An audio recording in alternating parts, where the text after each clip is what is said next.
आपने बोलने का मौका दिया। आज इस बाजितपुर गांव में, छीटे मऊ के बाजितपुर पूर्वा में जिस लिए मैं इकट्ठा हूं और जिस कार्यक्रम के लिए इकट्ठा हूं, उस कार्यक्रम में कुछ बोलने से पहले पूरे विश्व को मानवता का संदेश देने वाले तथागत गौतम बुद्ध जी के चरणों में श्रद्धा सुमन अर्पित करता हूं तथा अंधों को आंख, बहरों को कान और गूंगों को जबान देने वाले, भारत को एक नया संविधान देने वाले संविधान शिल्पी बाबा साहब बी आर अम्बेडकर के चरणों में श्रद्धा सुमन अर्पित करता हूं साथियों। तथा अपने तमाम महापुरुषों पेरियार, लड़ई साहब, फूले और घटना से तमाम महापुरुषों के चरणों में श्रद्धा सुमन अर्पित करता हूं तथा मैं जिस समाज में पैदा हुआ हूं, पासी समाज के उन तमाम महापुरुषों को, लाखन पासी, छापन पासी, सीता पासी, उदा देवी, उनके चरणों में श्रद्धा सुमन अर्पित करता हूं साथियों। इसके साथ मैं अपनी बात रखना चाहता हूं। मुझे बोलने का मौका दिया महोदय जी ने, उनके लिए बहुत बहुत धन्यवाद देना चाहता हूं तथा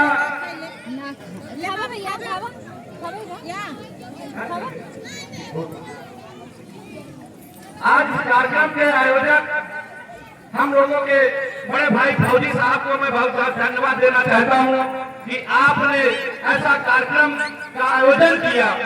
इससे एक जागरूकता बढ़ रही है। आज मैंने कई कार्यक्रम किया और ये देखा कि हर अब गांव मोहल्ले में बाबा साहब की जयंती मनाई जा रही है। बहुत ही अच्छी बात है, बहुत ही खुशी की बात है कि कम से कम लोगों में जागरूकता फैल रही है। कार्यक्रम में कुछ बोलने से पहले यहाँ मंच पे उपस्थित मैं सभी का हार्दिक स्वागत करना चाहता हूँ तथा सामने उपस्थित पिता तुल्य बुजुर्गों का, हम उम्र साथियों का और अपनी माताओं बहनों का, कलाकार साथियों का मैं अपने तरफ से हार्दिक स्वागत वंदन और अभिनंदन करता हूँ साथियों। मैं एक शायरी के माध्यम से आप लोगों का स्वागत करना चाहता हूँ। गेना है ना गुलाब है, गेना है ना गुलाब है, क्या पुष्पों का हार है, आए हुए सभी सज्जनों का पप्पू पासी का प्यार भरा नमस्कार है साथियों, प्यार भरा नमस्कार है साथियों। अभी हमारे बहुत सारे वक्ताओं ने अपनी अपनी बातें बाबा साहब के जन्म दिवस में रखी। बाबा साहब की 135वीं जन्म दिन मनाया जा रहा है। बाबा साहब का जन्म 1891 में हुआ।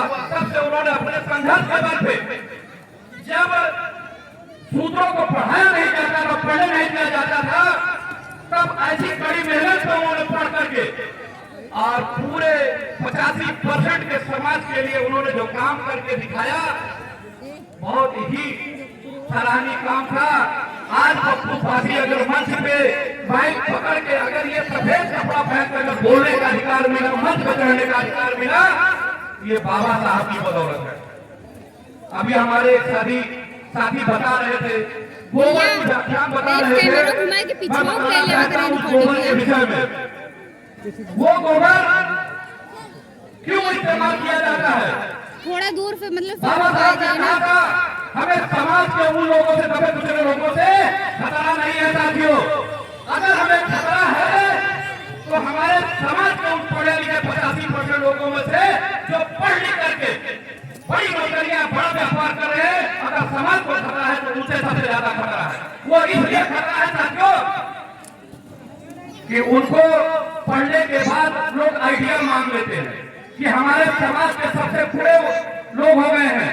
उनसे इसलिए खतरा है कि 18 घंटे में, 24 घंटे में वो 6 घंटे, 8 घंटे पढ़ करके नौकरी को पा जाते हैं, नौकरी को पा जाते हैं। नौकरी पाने के बाद जब पहली सैलरी मिलती है तो अपने घर के बगल में मंदिर बनवाने का काम करते हैं। वो इसलिए बनवाते हैं, हमारे लोगों को, हमारे बच्चों को गुमराह करने के लिए मंदिर बनवाते हैं। इसलिए बनवाते हैं तो वहाँ ड्यूटी करके आते हैं तो सुबह 2 घंटा और शाम को 2 घंटा उसमें पूजा करने का काम करते हैं। तो अगल बगल के जो बच्चे हैं वो देखते हैं कि ये भैया IAS हो गए, बड़ा व्यापार कर रहे हैं, 2.5 घंटा ये पूजा कर रहे हैं जो आज पूजा के बदौलत यहाँ तक पहुँचने का काम किए हैं साथियों। तो बाबा साहब ने कहा कि खतरा हमको इनसे है, वो इसलिए कि बच्चे पढ़े ना, वो भी पूजा करने के लिए 2.5 घंटा